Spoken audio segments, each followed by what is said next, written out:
Let's talk bedtime routine. So, a bedtime routine is a set of activities that you perform in the same order every night in the 30 to 60 minutes before going to bed. And what it does is it helps your brain it helps signal your brain that it's time to sleep.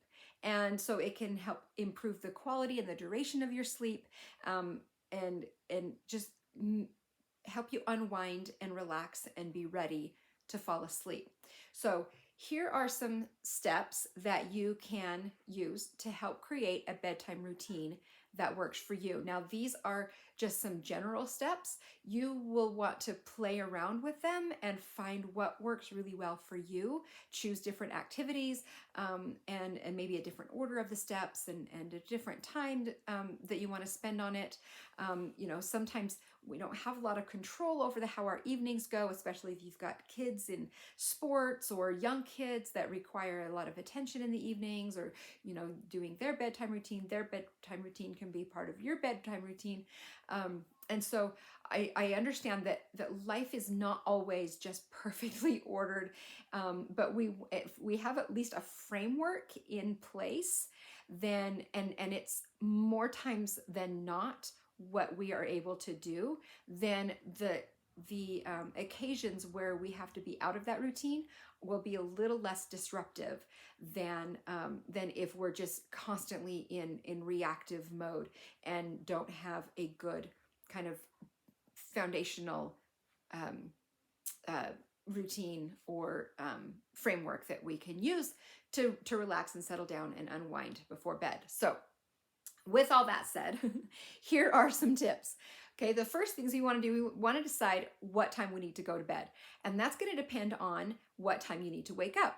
And so if you know you have to get up at 6 o'clock and get ready to go to work, and you want to get 8 hours of sleep, then you need to be in bed at 10 o'clock. So you'll need to start your bedtime routine anywhere from 8:30 to 9:30, depending on what your routine looks like. So you'll want to choose the wake up time that is most conducive to your schedule, and then stick to that same schedule every day, including weekends, again, as much as humanly possible. The more you do it, the better you're going to sleep. So choose a bedtime, and then and that starts with what time you need to wake up, and you work back from that. Okay, and then you're going to schedule a time to begin your bedtime routine. And again, that's going to depend on what your routine looks like, how much time it takes, how much time is available, and what time you're going to bed. But you want it to be somewhere between 30 minutes and 2 hours before your actual bedtime, so that you have enough time to unwind and relax and just kind of put off the day in order to go to sleep. You want to create, number 3 is you want to create a relaxing environment. So you want to make sure your bedroom is an oasis. You want to keep it on the cool side.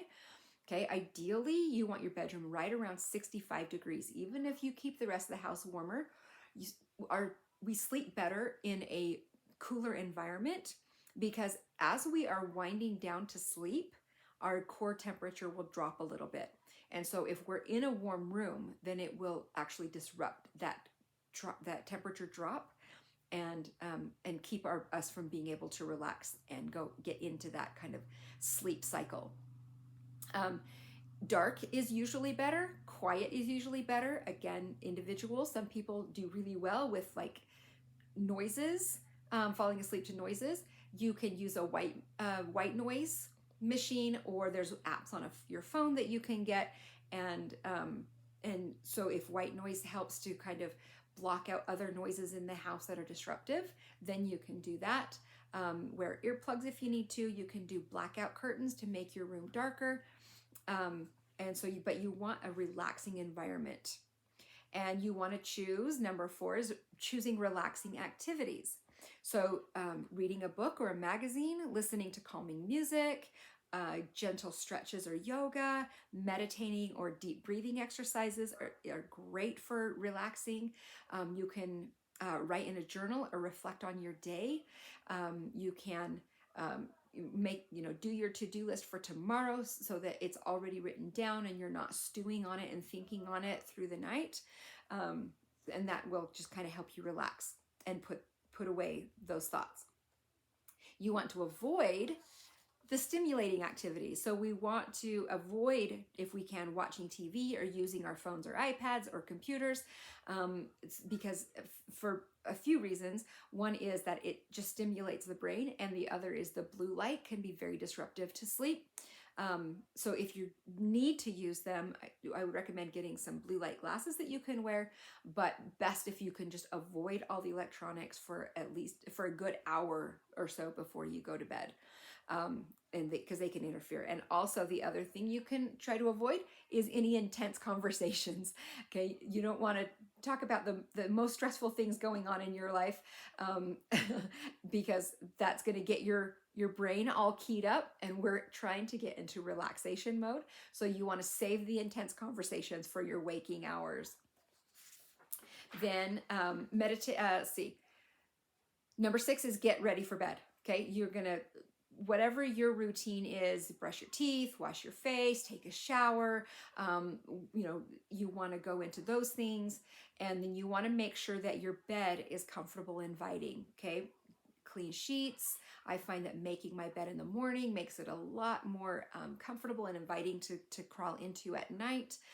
Also, you want to avoid eating a heavy meal before bed. Now, if you get hungry before bed, then you can eat. You don't need to go to bed with a growling stomach, but you don't want to eat something heavy. So I would recommend eating something light before bed if you get hungry, just because laying down on a heavy meal can contribute to acid reflux, and the digestion just it just can raise your body core temperature, and it just is uncomfortable. So avoid a heavy meal or drinking too much, as that can disrupt your sleep. Getting up in the middle of the night to use the bathroom, we're all familiar with that, I'm sure.